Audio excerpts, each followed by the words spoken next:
اوكي، انا من كتر ما اني مقهور فانا اسجل هذا الفيديو بدون سكريبت فاسلك. انا ابي اتكلم عن موضوع للامانه قهرني. يعني هو كان موضوع بعيد، فانا اشوفه من بعيد قلت يب، خليه يعني ما بين الناس، يعني هم حابين الشيء هذا خليه ما بينهم. لكن انا حاليا بعد ما اتفرجت على الموضوع وصل لانمي احبه واعتبر افضل انمي في التاريخ. يعني الموضوع ولا شخصي للامانه بالنسبه لي. اوكي، مو شخصي ولا انه بيكون معنى شخصي، لكن بالنسبه لي موضوع صراحه جدا منرفز صراحة. وانا هنا قاعد اتكلم عن سلسلة تدمير الطفولة. شوف، انا ما عندي اي مشكلة مع اي يوتيوبر يسوي سلسلة تدمير طفولة، سويها بكيفك، على كرتون، على انمي، يا ريال ما يفرق، يسويه على اي شيء انت تبغاه. لما تبي تدمر طفولة بني ادم، جيب ادلة او اشياء من الكرتون او الانمي او المسلسل او اي كلب بشكل منطقي على خاطر يتماشى مع الكرتون، وكل الأدلة اللي قاعدة تربطها مع بعض على خاطر تعطينا نظرية تدمر طفولتي. بارك الله فيك انك تدمر طفولتي. وانا هنا ما كنت راح اسجل هذا المقطع الا بسبب مشكلة واحدة فقط، اللي هو ماضي شخصية نوبيتا من دورايمون، او القصة الحقيقية الكذبية لانمي دورايمون. انا ما راح اتكلم عن قصة دورايمون حاليا، راح اسوي لها مقطع كامل اتكلم عن قصة دورايمون بدون ما اتعمق فيها كتير. يعني المقطع ان شاء الله راح يكون قريب، اقول ان شاء الله.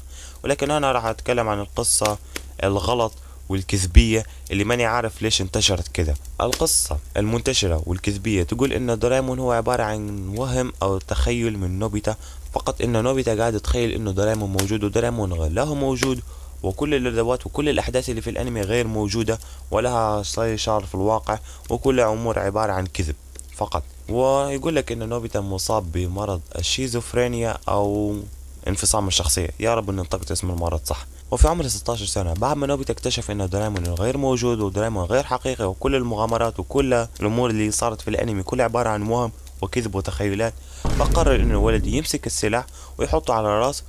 ببساطة جي. انا هنا ابي اعرف من فين انتشرت هذه القصة.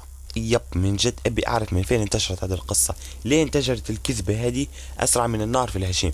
الاجانب، العرب. انا لما كنت في عام 2019 وقريت هذه القصة لكل امانة لما كان عمري 12 سنة صدقت الموضوع. قلت معقول انه كل المغامرات اللي شبحتها في الانمي غير حقيقية وكلها كذب؟ ما في اي دليل، ما في اي دليل تقدر تجيبه لي، او ما في اي شيء تقدر تثبت لي ان كل شيء في دورايمون غير موجود. واصلا الكاتب توفى قبل ما يوضح لك ان كل شيء موجود في دورايمون، هل هو حقيقة او خيال اصلا؟ ومستحيل الكاتب يسويها كده بالنسبة لمانجا موجهة للعائلات او بشكل اصح للاطفال.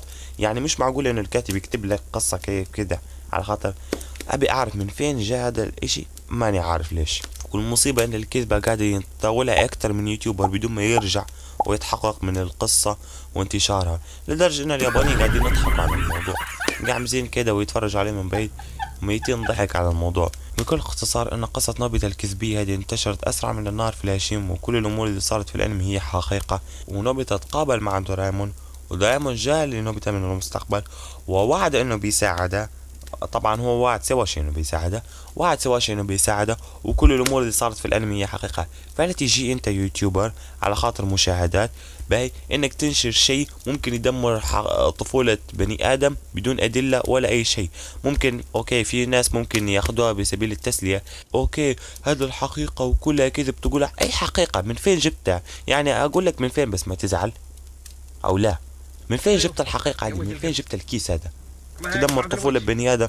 انا ايش ذنبي لما اخش اليوتيوب ادور على حلقة دورايمون استمتع بها في وقتي، فجأة يطلع لي فيديو يقول لك نظرية تدمير طفولة؟ اي نظرية؟ النظرية بروحها تبني على ادلة، انت ما عندك اي ادلة او اشياء ممكن تقولها لي تعطيني؟ لا. يا اخي يا الله، قفل المقطع يا ريال.